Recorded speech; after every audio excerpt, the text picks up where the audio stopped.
اور اب یہ استعمال کے حوالے سے جاننا چاہتے ہیں۔ اجوا بلیسنگ یا اجوا کھجور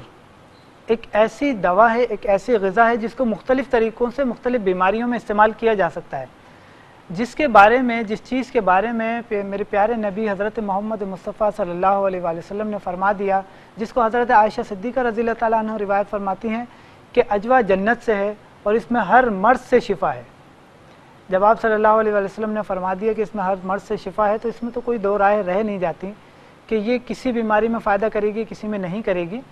لیکن ہمارے لیے ضروری کیا ہے، ہمارے لیے جاننا کیا ضروری ہے؟ ہمارے لیے یہ چیز ضروری ہے جاننا کہ یہ کس طرح سے کام کرے گی، کس طرح سے کس مرض میں استعمال کیا جائے، کیونکہ یہ بہت اہم چیز ہوتی ہے کہ اگر جیسے میں نے آپ کو کہا کہ ٹھنڈا پانی آپ کے لیے فائدہ مند ہوتا ہے، لیکن اس کے لیے یہ ضروری ہے کہ آپ کو پتہ ہو کہ ٹھنڈا پانی کس وقت میں آپ کے لیے فائدہ مند ہے، کتنی مقدار میں کتنا ٹھنڈا پانی ہونا چاہیے۔ تو یہ اسی طرح سے نوید صاحب نے بھی جیسے پوچھ لیا، ابھی انہوں نے پرچیز کرنے کے بعد انہوں نے پوچھا کہ اس کو کتنی مقدار میں استعمال کیا جائے، کس طرح سے استعمال کیا جائے، تو یہ بہت اچھی بات ہے اور ایسا ہونا چاہیے۔ میں یہ سمجھتا ہوں کہ ایسا ہونا چاہیے کہ کوئی بھی چیز جب آپ استعمال کرنا چاہیں تو اس کے حوالے سے ایک مروجہ جو اصول ہیں وہ سمجھ لینے چاہیے۔ اجوا بلیسنگ کے حوالے سے اس کا طریقہ استعمال یہ ہوتا ہے کہ اگر آپ صبح نہار میں اس کو استعمال کریں تو اس سنت پر بھی عمل ہو جاتا ہے، اور اس عمل پہ اس حدیث کے اوپر بھی عمل ہو جاتا ہے کہ صبح نہار منہ اجوا کا استعمال کرنا جادو اور عصیب سے بھی دور رکھتی ہے۔ تو اس حدیث کے حوالے سے بھی اگر عمل کرنا چاہیں تو یہ بھی ایک بہت بہترین عمل ہوگا، بہت زبردست عمل ہوگا۔ صبح نہار منہ استعمال کرنے سے میں نے دیکھا ہے، اس چیز کا مشاہدہ کیا ہے کہ صبح نہار منہ استعمال کرنا اجوا کو زیادہ بہترین نتائج فراہم کرتا ہے۔ تو آپ کے لیے بھی میرا یہی مشورہ ہے کہ آپ اس کو صبح نہار منہ استعمال کیجئے۔ صبح نہار منہ میں یہ ہوتا ہے کہ اگر آپ صبح جب آپ اٹھتے ہیں اس کے بعد آپ نے وضو وغیرہ کیا، مسواک کی، اس کے بعد آپ اجوا بلیسنگ لے لیجئے، آپ ایک بڑا چمچہ اجوا بلیسنگ کا استعمال کر لیجئے۔ اس کے بعد تقریباً 2-3 منٹ کے بعد اگر آپ پانی پینا چاہیں یا اگر آپ دودھ کے ساتھ استعمال کرنا چاہیں تو یہ بھی بہت اچھا ہوتا ہے۔ اور دودھ کے ساتھ میں نے بھی اس کو استعمال کیا ہے۔ دودھ میں اس کو آپ ملا لیں، جس طریقے سے ہم کوئی شیک بناتے ہیں تو 1 گلاس دودھ لے لیجئے، اس میں 1 بڑا چمچہ آپ اس کو ملا لیجئے، اس کو حل کر لیجئے، تو ایک مزیدار فلیور میں اس کا ایک جوس بن جاتا ہے، ایک شیک بن جاتا ہے۔ اور یہ میں نے استعمال بھی کیا، بڑا مزیدار ہوتا ہے۔ میں نے تو جسٹ اس کو ایک تجربے کے طور پہ استعمال کیا تھا، کیونکہ تحقیق کے دوران میں مختلف طریقوں سے اس کو ٹیسٹ وغیرہ کیا جاتا ہے، تو اس دوران میں نے ٹیسٹ کیا تھا اور یقیناً یہ بہت اچھا اس کا ذائقہ بھی ہوتا ہے۔ تو آپ اس طرح سے بھی استعمال کر سکتے ہیں، اور بچوں کو بھی اس کو استعمال کرایا جا سکتا ہے اس ترتیب سے۔ لیکن جب آپ بچوں کو استعمال کرائیں پانی شہد میں اور اس کو دودھ میں حل کر کے، تو اس کو کوشش کریں کہ تھوڑا سا چھان لیں کسی موٹے کپڑے سے یا کسی موٹی چھنی سے، تو اس سے فائدہ یہ ہوگا کہ اس کے اندر جو موٹے ذرات ہوتے ہیں وہ بچوں کو تھوڑا سا اریٹیٹ کرتے ہیں، بچے جو ہے وہ پھر تھوکتے ہیں۔ تو اس حوالے سے اگر آپ بچوں کو استعمال کرائیں تو اس کو چھان لیجئے، اور اگر آپ خود استعمال کرنا چاہیں دودھ میں ملا کے شیک بنا کے، تو یہ بڑا مزیدار سا شیک بنتا ہے، اس کو استعمال کیا جا سکتا ہے، اور مہمانوں کی خاطرداری کے لیے بھی اس کو پیش کیا جا سکتا ہے۔ یہ بھی ایک بہترین اس کا طریقہ ہے۔ اور صبح نہار میں استعمال کرائیے بچوں کو۔ اگر آپ عام جسمانی کمزوری کے لیے اور ان کی جو جسمانی صحت ہے اس کو بہتر کرنے کے لیے استعمال کرانا چاہتے ہیں تو اس کا طریقہ یہ ہے کہ 1-1 چمچہ صبح شام، ایک چائے والا چمچہ چھوٹا لینا ہے آپ نے، 1-1 چمچہ صبح شام دودھ کے ساتھ استعمال کرا دیجیے۔ انشاءاللہ ان کی عام جسمانی کمزوری بھی بہتر ہو جائے گی، اور بچے جو ہے وہ ایکٹیو ہو جائیں گے، اور جو ان کا ذہنی صلاحیتیں ہیں وہ بھی انشاءاللہ اس سے بہتر ہو جائیں گی۔ اور ساتھ ہی ہم بات کر رہے تھے اپنے موضوع کے حوالے سے، لیکن موضوع کے حوالے سے بات کرتے ہوئے میں تھوڑا سا ان کو یہ بھی بتاتا چلوں، جیسے نوید صاحب نے فیصل آباد سے یہ چیز پرچیز کی اجوا بلیسنگ، تو ہمارے ہاں اس کے پرچیز کرنے کے کئی ذرائع ہیں۔ طب نبوی کی مختلف ادویات کو حاصل کرنا، جیسے ہم بیان کر دیتے ہیں تو مختلف لوگ اس شش و پنج میں ہوتے ہیں، اس مشکل میں ہوتے ہیں کہ اس کو حاصل کہاں سے کیا جائے۔ تو اس کے لیے ایک آسان طریقہ یہ ہوتا ہے کہ ہمارے یہاں فری ہوم ڈیلیوری کے نمبرز چل رہے ہوتے ہیں، نمبرز پہ بھی رابطہ کر کے آپ یہ تمام ادویات لے سکتے ہیں۔ اس کے علاوہ کراچی، حیدرآباد اور لاہور میں طب نبوی سینٹر قائم ہے، وہاں سے بھی یہ تمام ادویات بآسانی لی جا سکتی ہیں۔ ہم بات کر رہے تھے اپنے موضوع کے حوالے سے، اور میں بتا رہا تھا ایک مزیدار سی چٹنی کے حوالے سے کہ اس کو اپنی زندگی میں شامل کیجئے۔ مختلف قسم کے کھانوں کے بعد، خاص طور سے رات کے کھانے کے بعد اگر اس کو استعمال کیا جائے تو یہ آپ کے ہاضمے کے عمل کو بہتر کرتی ہے، اور آپ کو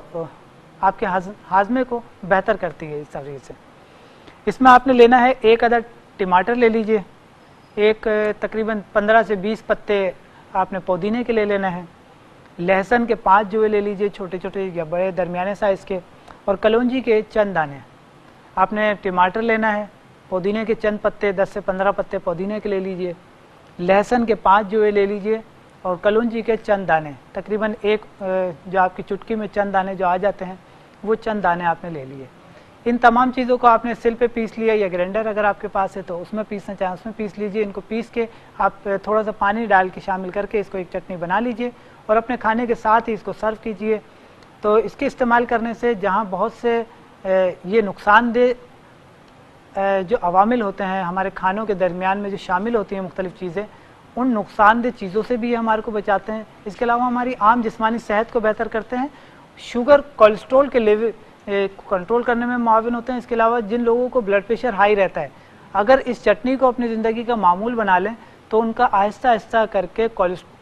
جو بلڈ پریشر کا جو لیول ہوتا ہے وہ اس سے کنٹرول ہو جاتا ہے۔ یہ بڑا مجرب نسخہ ہے، اس حوالے سے یہ آپ صرف اس کو چٹنی نہ سمجھیں بلکہ یہ باقاعدہ ایک دوا کے طور پہ آپ اس کو ہائی بلڈ پریشر کے لیے مریض خاص طور پہ اس کو استعمال کر سکتے ہیں۔ پھر مزید انشاءاللہ اپنے موضوع پر بات کرتے ہیں، لیکن وقت ہوا چاہتا ہے مختصر سے بریک کا۔ ہمارے ساتھ رہیے۔ السلام علیکم ورحمۃ اللہ۔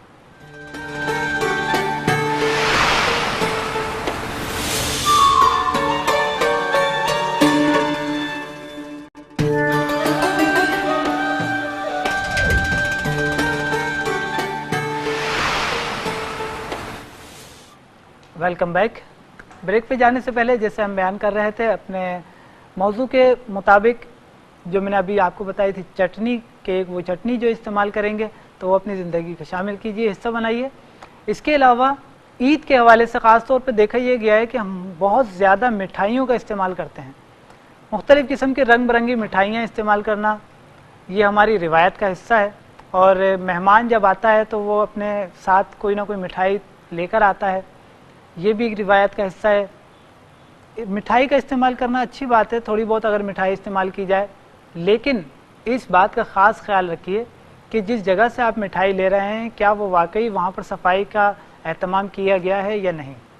کسی اچھی جگہ سے مٹھائی لیجئے۔ اور دوسری بات یہ کہ جو لوگ شوگر، بلڈ پریشر یا ہارٹ کے حوالے سے، دل کے حوالے سے کسی قسم کے عارضے کا شکار ہیں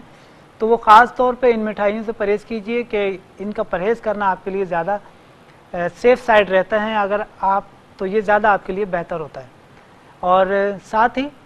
کچھ خاص قسم کی مٹھائیاں ایسی ہوتی ہیں جو کہ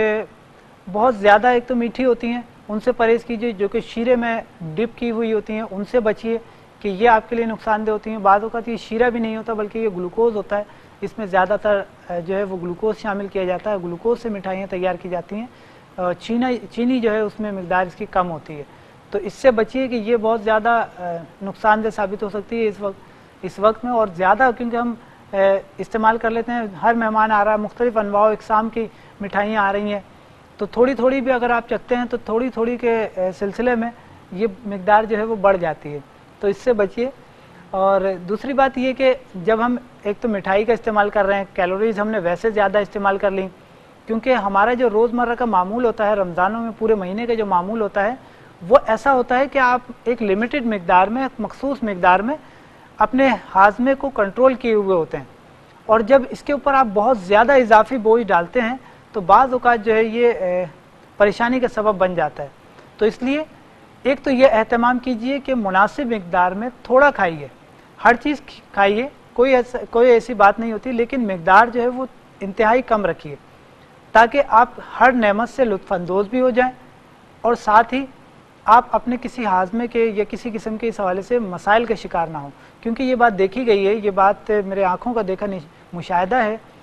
کہ خاص طور پہ عید کے دن میں، عید کے وقتوں میں، عید کے دوران میں، دوسرے دن، تیسرے دن، یہ بہت زیادہ کیسز جو ہے ہاسپٹلس میں آتے ہیں ایمرجنسی کی صورت میں، بلڈ پریشر کے مریض، دل کے مریض خاص طور پہ بہت زیادہ آتے ہیں، رات کے وقت میں، رات کو 2-3 بجے کے بعد ایمبولینسوں کی لائنیں لگی ہوتی ہیں، اور جب اس حوالے سے میں نے اپنے ڈاکٹر دوستوں سے پوچھا کہ اس کی کیا وجہ ہوتی ہے تو ان کا ایک بہت سمپل اور سادہ سا جواب تھا، انہوں نے کہا کہ دیکھیں ہم لوگ احتیاط نہیں کرتے، ہم لوگ مرغن غذائیں بہت زیادہ کھاتے ہیں اور عید تہوار پہ اس بات کا بالکل خیال نہیں رکھا جاتا، اور بعض اوقات یہ ہوتا ہے کہ ہم لوگ پرہیز کو بالکل بھول جاتے ہیں، ہم اپنی بیماری کو بھول جاتے ہیں، اپنی خوشیوں کے ایک حصار میں اپنی بیماری کو، اپنے پرہیز کو، حتیٰ کہ اپنی دوائی کی مقدار کو، دوائی لینا بھی بھول جاتے ہیں بعض اوقات کہ کسی دعوت میں گئے ہیں تو دوا جو ہے وہ گھر رہ گئی ہے، تو وہ بجائے اس کے کہ دوائی کا اہتمام کیا جائے ہم کہتے ہیں کہ چلو اللہ مالک ہے۔ یقینی طور پہ اللہ ہی مالک ہے، اس میں تو کوئی دو رائے ہے ہی نہیں، لیکن آپ کو جو احتیاطیں اپنے لیے بیان کی گئی ہیں وہ آپ کو کرنا چاہیے، ان کا خاص خیال رکھنا آپ کو چاہیے۔ تو ان کا ایک جیسے میں بیان کر رہا تھا، ڈاکٹر حضرات نے یہ بیان کیا مجھے کہ دیکھیں ایک تو ہم اپنے ساتھ خود زیادتی کرتے ہیں کہ ہم ان خوشیوں کے حصار میں اپنی چیزوں کو بھول جاتے ہیں کہ ہمیں جو احتیاطیں ہمارے معالج کی طرف سے بیان کی گئی ہیں وہ کیا تھیں، ہماری جو بیماری ہے وہ کیا واقعی اس بات کے متقاضی ہے کہ ہمیں پرہیز کرنا چاہیے یا نہیں، یا ہمیں بد پرہیزی کرنی چاہیے، اس بات کا خیال نہیں رکھ پاتے۔ اور پھر یہ ہوتا ہے کہ ایک تو اوور ڈائٹ کر لیتے ہیں ہم، 2-3 دن آخری جو رمضان کے دن ہوتے ہیں ان میں ہم بہت زیادہ تھکے ہوئے ہوتے ہیں، ڈے نائٹ جو ہے سمجھے ایک طریقے سے رات بھر کی جو ہے وہ تھکان ہوتی ہے، تاک راتیں بھی ہوتی ہیں، ان میں عبادات ہوتی ہیں، اور اس کے علاوہ کچھ لوگ جو ہے وہ مختلف قسم کی شاپنگ سینٹروں میں جو ہے وہ ظاہر ہے کیونکہ کچھ لوگوں کی ذمہ داریاں ہوتی ہیں کہ بچوں کے لیے کچھ لینا ہے، گھر کے دیگر افراد کے لیے کچھ لینا ہے، تو ظاہر ہے ان کی بھی اپنی ذمہ داریاں ہیں، تو وہ شاپنگ وغیرہ کے سلسلے میں بہت زیادہ تھکان کا شکار ہوتے ہیں۔ تو عید کے دنوں میں جب وہ کھانا کھا لیتے ہیں، رات کا کھانا کھاتے ہیں، تو خاص طور پہ بہت زیادہ تھکن کا شکار ہو جاتے ہیں اور جلدی سو جاتے ہیں، اور یہ جلدی سونا، کھانا کھا کے بہت زیادہ ہیوی ڈائٹ لے کے، کولڈ ڈرنکس بھی آپ نے پی لی، بہت زیادہ ہیوی ڈائٹ بھی لے لی، مختلف قسم کی اور چیزیں استعمال کر کے آپ جلدی سو گئے، تو یہ جلدی سونا ایک الارم ہوتا ہے، ایک خطرے کی گھنٹی ہوتی ہے، تو اس چیز سے بچنا چاہیے۔ بتانے کا مقصد یہی ہوتا ہے کہ ہمیں اپنی جان کی احتیاط ہمیں خود کرنی ہے، کوئی دوسرا ہمیں نہیں بتائے گا، لیکن ہمیں اگر اپنی جان کی خود احتیاط کریں گے تو یہ ہمارے لیے بہتر ہوگا، ہم خود بھی اپنے لیے سیف سائڈ رکھیں گے، ہم اپنے پیاروں کو بھی مختلف قسم کی پریشانیوں سے، مشکلات سے بچا سکیں گے۔ اس پہ انشاءاللہ بات کرتے ہیں، لیکن ایک کالر ہے ہمارے ساتھ۔ جی السلام علیکم۔ السلام علیکم۔ وعلیکم السلام جی، کون کہاں سے بات کر رہے ہیں؟ جی میں شہباز بات کر رہا ہوں کراچی سے۔ شہباز صاحب کراچی سے۔ جی حکیم صاحب مجھے پوچھنا تھا کہ کولیسٹرول والے جو مطلب کولیسٹرول کے مریض ہوتے ہیں، جی جی جن کو کولیسٹرول ہوتا ہے، وہ اینجیو تھپ کا استعمال کر سکتے ہیں؟ کولیسٹرول کے مریض اینجیو تھپ بالکل کر سکتے ہیں۔ اینجیو تھپ کا تو مقصد ہی یہی ہے کہ یہ کولیسٹرول کو کنٹرول کرنے میں معاون ثابت ہوتی ہے۔ میں انشاءاللہ آپ کو اس حوالے سے ڈیٹیل میں بتا دیتا ہوں، آپ میرے ساتھ رہیے۔ جی ناظرین، ہمارے ساتھ کالر تھے شہباز صاحب کراچی سے، اور انہوں نے پوچھا کہ کیا اینجیو تھپ کو کولیسٹرول کے مریض استعمال کر سکتے ہیں؟ کولیسٹرول کے حوالے سے، موٹاپے کے حوالے سے، دل کے امراض سے بچانے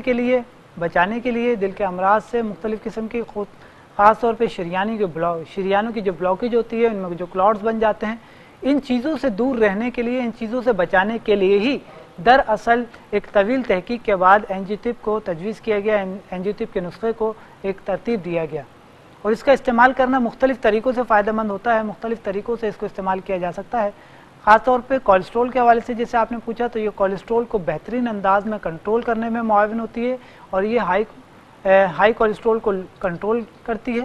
ساتھ ہی ایل ڈی ایل کو کنٹرول کرتی ہے۔ ایل ڈی ایل جو اضافی ایل ڈی ایل آپ کے جسم میں ہوتا ہے، اس کو کنٹرول کرنے میں یہ کس طرح سے معاون ہوتی ہے؟ یہ آپ کے ایچ ڈی ایل کی مقدار کو بڑھاتی ہے، ایچ ڈی ایل کی مقدار کو بہتر کرتی ہے، متوازن کرتی ہے۔ اس کو اگر ہم یہ سمجھیں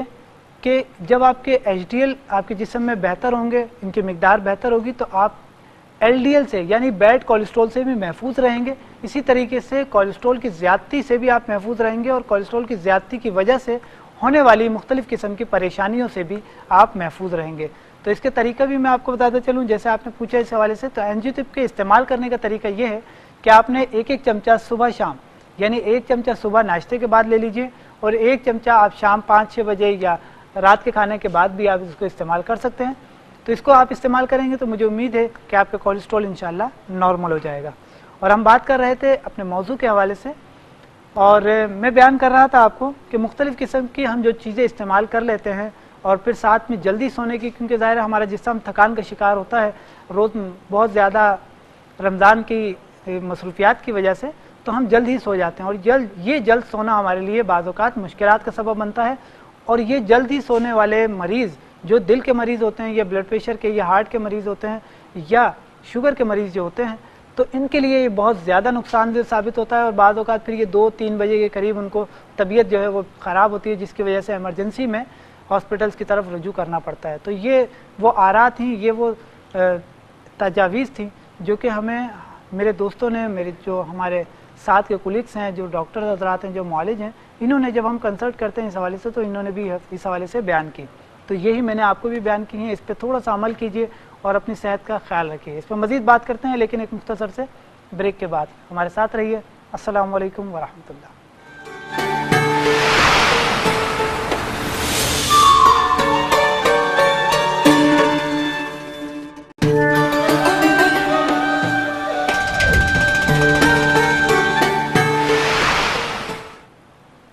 ویلکم بیک. بریک پہ جانے سے پہلے ہم بات کر رہے تھے اپنے موضوع کے حوالے سے، اور اسی کو کنٹینیو کرتے ہوئے انشاءاللہ ہم بات کریں گے مرغن غذاؤں کے حوالے سے. تھوڑا سا پرہیز کا میں نے بتایا آپ کو، مٹھائیوں کے حوالے سے میں نے آپ کو بیان کیا.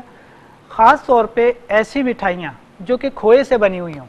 کھویا اور کھوئے سے بنے ہوئے مختلف قسم کی چیزیں، کیونکہ آج کل گرمی کا موسم ہے اور ایسے گرمی کے موسم میں مٹھائیاں اور خاص طور سے کھوئے سے بنی ہوئی مٹھائیاں بہت جلدی خراب ہو جاتی ہیں. لیکن ہمارے ہاں المیہ یہ ہے کہ ان کو محفوظ کرنے کے لیے اور ان کی خرابی کو چھپانے کے لیے مختلف قسم کے کیمیکل، مختلف قسم کے جو خوشبوئیں ہیں یا فلیورز استعمال کیے جاتے ہیں، جس سے ہمیں اندازہ نہیں ہو پاتا کہ یہ واقعی خراب ہو چکی ہے یا نہیں. تو ان چیزوں کے استعمال میں بہت احتیاط کیجیے، خاص طور پہ عید کے دوران میں، کہ یہ چیزیں بعض اوقات بدہضمی اور اسہال کی کیفیات، بعض اوقات ڈائریا والی جو کیفیات ہو جاتی ہیں، تو ان چیزوں سے بچیے اور اپنے بچوں کو بھی ان چیزوں سے بچائیے. پھر دوسری بات یہ کہ کولیسٹرول کے مریض، شوگر، بلڈ پریشر کے مریض، اس حوالے سے دیکھیے کہ عید کی مصروفیات میں خاص طور پہ اس بات کا خیال رکھیے کہ اپنی ادویات کو کس طرح سے لینا ہے، کس ٹائم پہ لینا ہے، اس کا خاص خیال رکھیے. ٹھیک ہے، عید کی مصروفیات ہوتی ہیں، بہت اچھی بات ہوتی ہے کہ ہر شخص چاہتا ہے عید کی مصروفیات میں زیادہ سے زیادہ لوگوں کو ٹائم دے، اپنے مہمانوں کو ٹائم دے، لیکن یہ دوائیاں آپ کی توجہ چاہتی ہیں، تو تھوڑا سا توجہ ان پہ بھی دیجیے اور اپنی دوائیوں کو اپنے ٹائم سے استعمال کیجیے. دوسری بات یہ کہ بعض اوقات غصہ اور ٹینشن یہ ہمارے امراض کو بڑھا دیتی ہے. عید کے وقتوں میں ہوتا کیا ہے، عید کے دنوں میں ہوتا کیا ہے، ہوتا یہ ہے کہ کچھ مہمان آ جاتے ہیں، کچھ دور کے جن میں ہلکی پھلکی چپکلش ہوتی ہے، کوئی ناراضگی ہوتی ہے، وہ نہیں آتا کہ اچھا نہیں آیا تو چلیں ٹھیک ہے، مگر ہوا کیا، اس کی وجہ سے ذہنی ٹینشن کہ وہ نہیں آیا، وہ آیا کیوں نہیں ہے، اگر آ جاتا تو اچھی بات تھی. کوئی نہ کوئی